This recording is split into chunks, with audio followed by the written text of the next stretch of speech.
प्रिय विद्यार्थियों नमस्कार। आज बीएससी थर्ड ईयर का जो हम टॉपिक कर रहे थे ऑस्मोसिस और डिफ्यूजन, ये हमने पिछले क्लास में इनके बारे में जानकारी हमने ली थी। आज हम कुछ चर्चा और करते हैं। देखिए, हम ऑस्मोसिस परासरण के बारे में हमने पिछले क्लास में पढ़ा था, जिसमें हमने ये देखा कि जल के मॉलिक्यूल्स का अपनी अधिक सांद्रता से कम सांद्रता की तरफ अर्धपारगम्य झिल्ली द्वारा गमन करना क्या कहलाता है? ऑस्मोसिस कहलाता है। दूसरी परिभाषा इसकी सॉल्यूशंस को लेकर है कि परासरण एक वह क्रिया है जिसके अंदर जल के मॉलिक्यूल्स का कम सांद्र वाले विलयन से अधिक सांद्र वाले विलयन की तरफ क्या होता है? मूवमेंट या गमन होता है। इसे हम क्या कहते हैं? परासरण की क्रिया कहते हैं। तो इस परासरण की क्रिया के कुछ एग्जाम्पल्स हैं, कुछ इसके प्रैक्टिकल भी हैं जो हम करेंगे। तो इसका एक प्रैक्टिकल है जिसका नाम है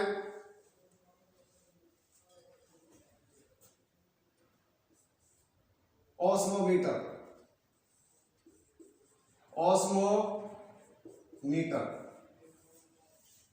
ठीक है।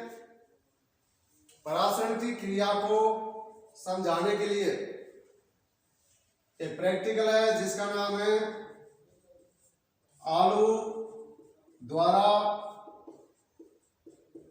परासरण की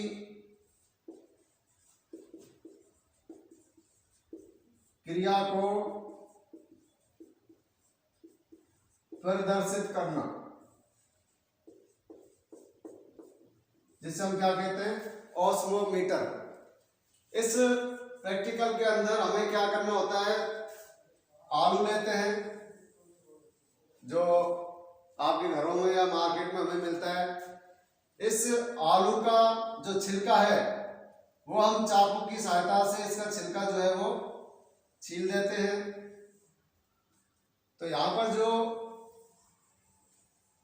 छिलके रहित जो आलू है वो हमें प्राप्त हो जाता है, छिला हुआ पोटैटो। अब इस छिले हुए पोटैटो के अंदर हम एक कैविटी बनाते हैं। किसी भी यंत्र के द्वारा, चाकू के द्वारा या कोई भी आप चीज ले सकते हो। इसके अंदर हम क्या करते हैं? एक इस प्रकार से कैविटी बनाते हैं।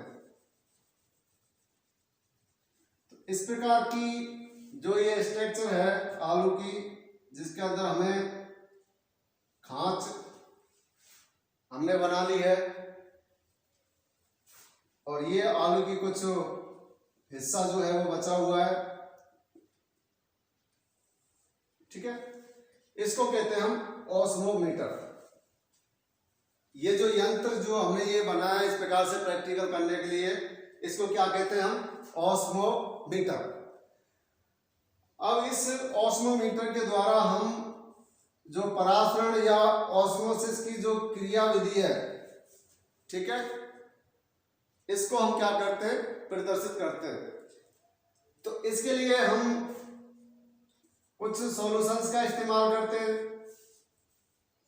इसमें हम सिंपल वाटर का जो है वो इस्तेमाल करते हैं। कुछ बीकर्स हैं, उनका हम इस्तेमाल करते हैं। तो देखिए इसको किस प्रकार से हम करते हैं इस प्रैक्टिकल को। तो इतना कुछ करने के बाद हम क्या करेंगे? दो प्रकार के हम सॉल्यूशन लेंगे। एक का तो नाम है हाइपरटोनिक और दूसरे का नाम है हाइपोटोनिक। ये दो सॉल्यूशन हैं और इन दो सॉल्यूशंस के आधार पर हम दो प्रकार के प्रैक्टिकल इसमें करते हैं। पहला प्रैक्टिकल, मान लीजिए आपने ये इस प्रकार से बीकर लिया बीकर के अंदर आपने ये छिला हुआ पोटैटो है, ये आपने इसमें रख दिया। ठीक है, ये पहला प्रैक्टिकल है। यहां हम दूसरा प्रैक्टिकल देखेंगे। सेम, ये आपने बीकर लिया और इस बीकर के अंदर आपने ये छिला हुआ पोटैटो जो है वो रख दिया।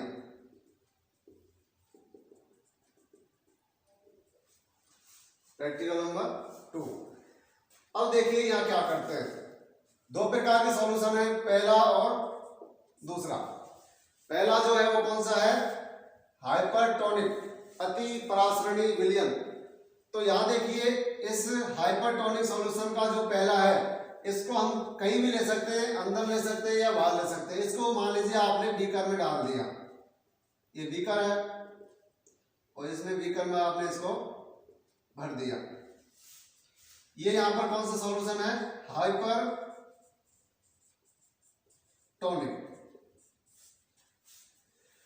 इस आलू की कैविटी में आपने क्या भर दिया था, मान लीजिए जल भर दिया, ये इतना यहां जल भरा हुआ है, इतना मान लीजिए इतना भरा हुआ है। सिंपल जो जल है वो ये यहां तक भरा हुआ है और ये जो हाइपरटोनिक सॉल्यूशन था वो कहां पर है, यहां तक, ये यहां तक है और ये जो है वो लेवल इसका यहां तक है। ठीक है, ये मान लीजिए आपने निशान लगा लिए यहां पर। तो ये पहले प्रैक्टिकल में आपने कर दिया। इसी प्रकार दूसरे प्रैक्टिकल में आपने लिया है कौन सा, हाइपोटोनिक सॉल्यूशन। या हम बात करें, मान लीजिए आपने यही लिया है सॉल्यूशन, एक ही सॉल्यूशन ले लेते हैं, ये कौन सा है, हाइपरटोनिक सॉल्यूशन। तो यहां पर तो आपने इसमें बीकर में भरा, यहां हम क्या करेंगे, इस हाइपरटोनिक सॉल्यूशन को हम इस कैविटी के अंदर भर देते हैं। तो ये यहां पर क्या है, हाइपरटोनिक सॉल्यूशन। यहां क्या भर दिया आपने, ये सिंपल जल जो है, वाटर जो है वो यहां भर दिया। ठीक है, ऐसा करने के बाद आपने इन दोनों को ऊपर से हमने इसको क्या कर देते हैं, इस प्रकार से ढक देते हैं। इसको आपने 2-3 घंटों के लिए, अधिक समय के लिए भी रख सकते हैं, इसको इस प्रकार से रख देते हैं। 2-3 घंटे के बाद हम इसको देखते हैं कि इसके अंदर क्या कुछ घटना घटित हुई है। तो देखिए जो फर्स्ट नंबर प्रैक्टिकल है उसमें क्या होगा, ये जो वाटर लेवल कैविटी के अंदर यहां था, ये घटकर नीचे हो जाएगा। जल का लेवल जो कैविटी के अंदर है वो क्या हो जाएगा, कम हो जाएगा।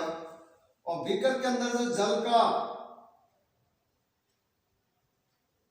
लेवल यहां था वो कुछ क्या हो जाएगा, ऊपर हो जाएगा। समझ में आ रही है। कैविटी, आलू की जो कैविटी थी, इसके अंदर जो जल है वो जल का लेवल तो क्या हो जाएगा, नीचे की तरफ खिसक जाएगा, घट जाएगा। और इस सॉल्यूशन जो बीकर के अंदर जो हाइपरटोनिक सॉल्यूशन है, इसका लेवल जो है वो ऊपर की तरफ बढ़ जाएगा। दूसरे प्रैक्टिकल में क्या होगा, इसके अंदर बीकर के अंदर यहां पर जल लिया है, तो इस बीकर के जल का जो लेवल है वो नीचे हो जाएगा, यानी घट जाएगा। और कैविटी के अंदर जो हाइपरटोनिक सॉल्यूशन था, इसका लेवल जो है वो ऊपर बढ़ जाएगा। तो दोनों में क्या होगा, उल्टा सिस्टम होगा। तो यहां जो हमने परासरण की डेफिनेशन दी थी वो यहां पर इस प्रकार से प्रदर्शित हो रही है। क्या हो रही है कि इस कैविटी के अंदर जल था और इसके अंदर जो सॉल्यूशन था वो क्या था, कंसंट्रेट या सांद्र था और अति सांद्र था, हाइपरटोनिक। तो जल के मॉलिक्यूल्स, यहाँ जल के मॉलिक्यूल्स की सांद्रता अधिक है, तो जल के मॉलिक्यूल्स अपनी अधिक सांद्रता से कम सांद्रता, यहाँ पर जल के मॉलिक्यूल्स कम है, तो अपनी अधिक सांद्रता से कम सांद्रता की तरफ आते हैं, जिसकी वजह से जल का लेवल कैविटी के अंदर घट जाता है और यहाँ पर वापस सॉल्यूशन का लेवल जो है वो बढ़ जाता है। ऐसा इसके अंदर, यहाँ जल की सांद्रता अधिक थी तो जल के मॉलिक्यूल्स अपनी अधिक सांद्रता से कम सांद्रता की तरफ, सॉल्यूशन के अंदर यहाँ जल की मात्रा कम है तो ये इसकी तरफ जाते हैं और सॉल्यूशन का लेवल जो है वो ऊपर बढ़ जाता है और जल का लेवल नीचे घट जाता है।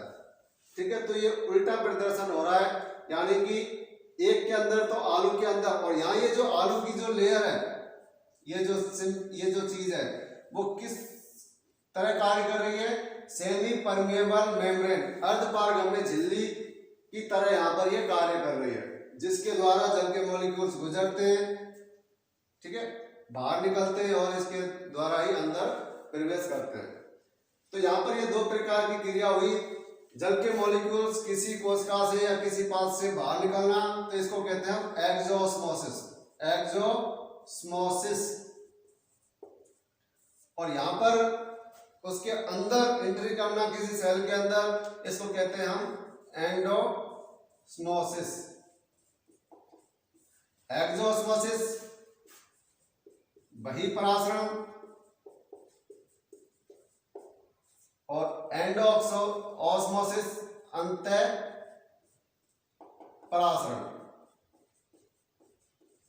कौन सा?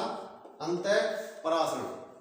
तो ये दो प्रकार के इसके प्रैक्टिकल है ऑस्मोसिस का, एंडोऑस्मोसिस और एक्सोस्मोसिस, अंतःपरासरण और बहिःपरासरण। ठीक है, तो ये हम प्रैक्टिकल में करते हैं इस घटना को प्रदर्शित करने के लिए। दूसरा जो टॉपिक था वो था डिफ्यूजन, जो हमने कल इसके एग्जांपल सिंपल से हमने दिए थे, तो वो उसके एग्जांपल हो जाते हैं। तीसरा जो टॉपिक है उसका नाम है इम्बिहिशन।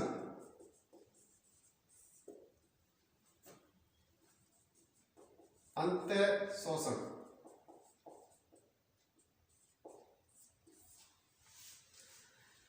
ये भी एक फिजियोलॉजिकल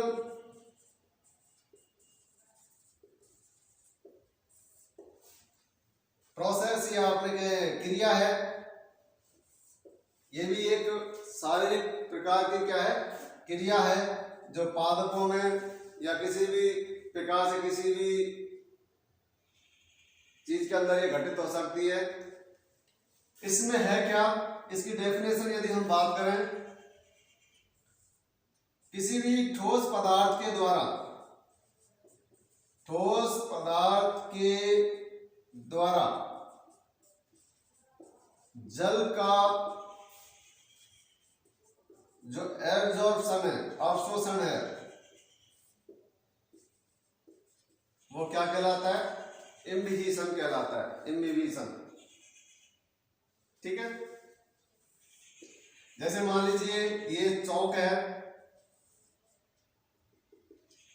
और ये चौक आपने जल के अंदर डुबोते हो इसको, तो जल जो है इसकी ठोस सतह पर यहाँ एक बार चिपक जाता है और बाद में इसके अंदर प्रवेश करता है। तो ये प्रक्रिया क्या कहलाती है, अंतःअवशोषण। शोषण नहीं, अंतःअवशोषण।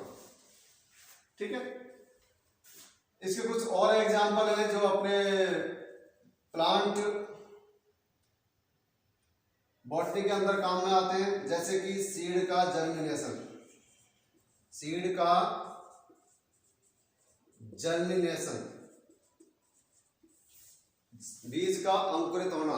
तो इस बीज के अंकुरित होने के अंदर ये जो फिनोमिना है ये क्या होती है, यहाँ पर घटित होती है। बीज को जब हम सॉइल के अंदर उगाते हैं तो सॉइल के अंदर जो सॉइल पार्टिकल्स के अंदर जो जल है वो पहले इस बीज की ठोस सतह पर चिपक जाता है, उसके बाद इसके अंदर एंट्री करता है। तो ये क्या कहलाती है, अंतःशोषण। और बाद में इसके अंदर एंजाइम्स वगैरह एक्टिव हो जाते हैं और बाद में ये जर्मिनेट करता है। इसी प्रकार आपने देखा होगा बरसात के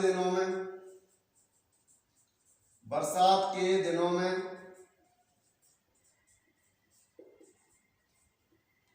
जो अपने घरों की खिड़की लकड़ी की जो बने हुए हैं, खिड़की और जो दरवाजे हैं वो क्या हो जाते हैं, टाइट हो जाते हैं। ठीक है, तो यही कारण है बरसात के दिनों में जो बरसात का जो पानी है, नमी है एनवायरनमेंट की, वो इस लकड़ी के द्वारा जो जिससे खिड़की या दरवाजे बने हुए हैं इसको क्या कर लिया जाता है, अंतः शोषित कर लिया जाता है और जिसकी वजह से ये फूल जाती हैं और इनको लगाने में हमें कठिनाई होती है, यानी कि ये हार्ड हो जाते हैं। ठीक है, तो ये कुछ घटनाएं जो प्लांट फिजियोलॉजी के अंदर, किसी भी पादप कोशिका के अंदर, पादप के अंदर ये जो है वो क्या होती है, ये होती है। ठीक है, फिर देखिए कुछ प्लांट फिजियोलॉजी से रिलेटेड और 2 पॉइंट हैं, जिसमें नाम है प्लाज्मोलाइसिस और दूसरा है डी प्लाज्मोलाइसिस। इसको बोलते हैं जीव द्रव्य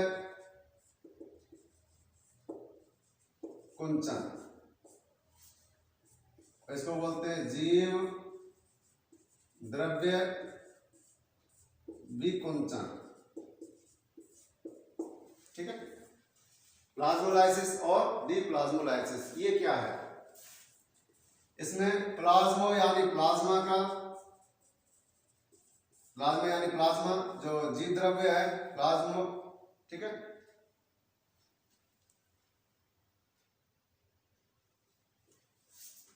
जीव द्रव्य जिसको बोलते हैं प्रोटोप्लाज्म, प्रोटोप्लाज्म। लाइसिस, लाइसिस का मतलब है प्रसार होना या कुंचित होना। तो देखिए इसके अंदर क्या करते हैं, आपने कोई सेल ली पादप कोशिका, इस प्रकार से बनाते हैं पादप कोशिका को, इस प्रकार से। ये इसके अंदर इसका केंद्रक है और ये सेल ऑर्गन्स है और ये इसका सारा सारा क्या है, प्रोटोप्लाज्म। इस सेल को आपने किसके अंदर रख दिया, हाइपरटोनिक सॉल्यूशन के अंदर, अति परासरणी विलयन के अंदर आपने इस कोशिका को या सेल को रखा। ठीक है, तो क्या होगा, इस कोशिका का जो जीव द्रव्य है वो सारा सारा एक साइड में इकट्ठा हो जाता है। ये सारा खाली है, यहां इकट्ठा हो गया, तो सारा सारा जो जीव द्रव्य है और सेल ऑर्गन जितने भी है सारे सारे कहाँ जाते हैं, एक साइड में इकट्ठे हो जाते हैं, कुंचित हो जाते हैं। कारण क्या है, जब हम इस सेल को हाइपरटोनिक सॉल्यूशन में रखेंगे तो इस सेल के अंदर जो वाटर मॉलिक्यूल्स हैं वो क्या होंगे, बाहर निकल जाएंगे, और वाटर मॉलिक्यूल्स के बाहर निकलने के कारण ये सारा सारा जो है वो क्या होगा, पिचक जाएगा, संकुचित हो जाएगा। तो ये है क्या, प्लाज्मोलाइसिस। दूसरा, यदि हम इसी सेल को हाइपोटोनिक या सिंपल जल के अंदर रखते हैं, आइसोटोनिक जल के अंदर या आइसोटोनिक सिंपल जल के अंदर हम यदि रखते हैं तो क्या होगा, ये जल के मॉलिक्यूल्स इसमें एंट्री कर जाते हैं और वापस इस जीव द्रव्य का क्या हो जाएगा, प्रसार हो जाएगा, वापस पहले जैसी अवस्था में आ जाती है। तो इसको कहते हैं हम डीप्लाज्मोलाइसिस। तो ये कुछ प्लांट फिजियोलॉजी से संबंधित कुछ फिनोमिना या परिघटनाएं थी जो कहीं ना कहीं प्लांट फिजियोलॉजी के अंदर या प्लांट की किसी कोशिका के अंदर या प्लांट बॉडी के अंदर ये घटनाएं संपादित होती हैं। तो आज की क्लास में इतना ही। जय हिंद।